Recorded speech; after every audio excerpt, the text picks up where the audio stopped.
So there's been a lot of changes in Season 11 with the completely new item shop, and I know it can get pretty confusing learning what every item does, so I'm going to show you how to build Riven so you can rank up in your games. Hello guys, my name is Retrad, I main Riven, and personally I think that with the new items and the changes to cooldown reduction that Riot has made in Season 11, Riven is in a really good spot within the meta. So with that being said, let's talk about the build, and first off I'm going to start with runes. So for runes, you're going to want to go into the precision tree, and your keystone that you want to use is Conqueror. And then you should go Triumph, and then for your legend rune, you're going to either want Alacrity or Tenacity if the enemy has a lot of CC. And finally, Last Stand. So for your second tree, you have many options. If you go into Sorcery, you can get Transcendence for the ability haste, Gathering Storm for scaling into the mid game, or if you're not going for scaling and you want extra kill pressure, then you could go Nimbus Cloak. If you go into Resolve, you could go Shield Bash, Bone Plating, or Second Wind, and this depends if they have poke. And also the new Unflinching, which if you didn't know, gives you Tenacity and Slow Resist depending on your missing health. I would go Resolve if the enemy team had a lot of CC and you needed to go Unflinching to get out of it fast. Otherwise I would just go Sorcery for the Transcendence, and that's because Ability Haste is so good on Riven. And then for your Rune Shards, you can go Double Adaptive and Armor or Magic Resist depending on the matchup. An enemy has been slain. For your starting item, I would recommend Doran's Blade or Doran's Shield for harder matchups, or champions that just like to poke.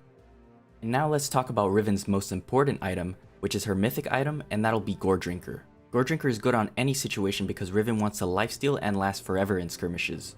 The ability haste on this item is super important, and its mythic passive even gives your completed items 5 ability haste each. You want to rush Gore Drinker as your first item because mythic item, especially this one, is the strongest power spike in the game. Then after you finish your Gore Drinker, you could build Black Cleaver because it gives damage, ability haste, and health.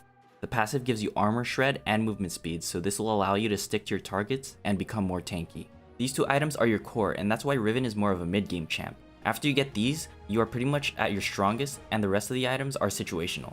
For boots, Lucidity offers a lot of value because you get cheap ability haste and also summoner spell haste. This will allow you to flash engage more often and just 1v9 carry in fights. But sometimes if you need to get defensive boots, you could go either Steel Caps against AD comps and auto attackers, or you can get Merc Treads against a lot of CC or just magic damage in general.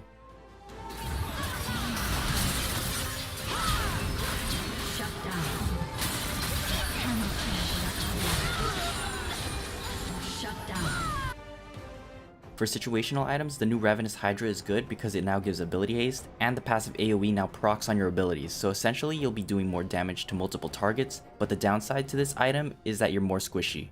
Steric's Gauge is really good for survivability in teamfights. This item gives health regen and a massive shield when it pops so you won't get bursted down. Steric's Gauge works in many situations, so I think this is the most flexible item you can get. The next item I'm going to talk about is Maw because it shares its lifeline passive with Sterix. If you're up against a full magic damage team, you can get this item because it has MR and ability haste, but it's super situational and you only want to get Maw against high AP team comps, otherwise Sterix is much more useful. Death's Dance is no longer one of Riven's core items like it was in Season 10. After the item changes, Death's Dance doesn't have lifesteal anymore and instead converts physical damage into a damage over time. You're supposed to be getting this item to counter AD, so you actually might find yourself building it often. This item synergizes so well with Steric's Gauge because when you're receiving a damage over time, you can shield it with your lifeline passive and your E-shield. You're basically nullifying damage that you take, and it makes you more tanky than you look.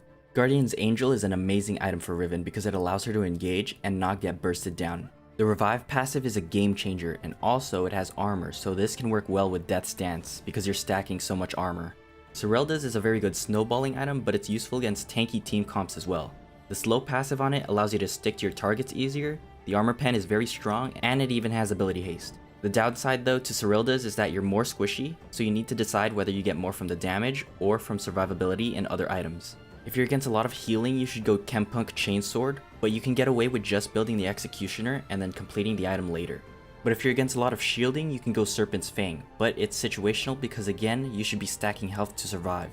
A full damage item like this should be built if you're fed. Riven's playstyle is to be more of a tanky fighter who shields and heals a lot. Since Riven has a lot of AoE, she wants to hit as many people as possible with her abilities. The lower health you get, the stronger you become because of the Gore Drinker passive along with Last Stand. And that'll be it for the updated build in Season 11 for Riven, you guys. So make sure to subscribe if you want to see more videos, and I'll see you.